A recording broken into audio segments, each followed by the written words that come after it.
আপনাদেরকে আমাদের 18 বাড়িটা দেখাবো। আমি দেখাতে যাচ্ছি, চলেন দেখানো যাক।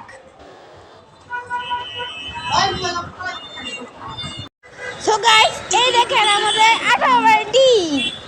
সো গাইস, দেখেন আমাদের 18 বাড়িটি কতটুকু সুন্দর। আশা করি আপনাদের অনেক বেশি ভালো লাগবে।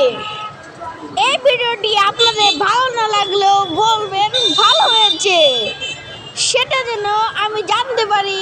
সেজন্য আপনারা কমেন্ট সেকশনে এরা কমেন্ট করবেন। আর আমি এতদিন ভিডিওটি ছাড়িনি, কারণ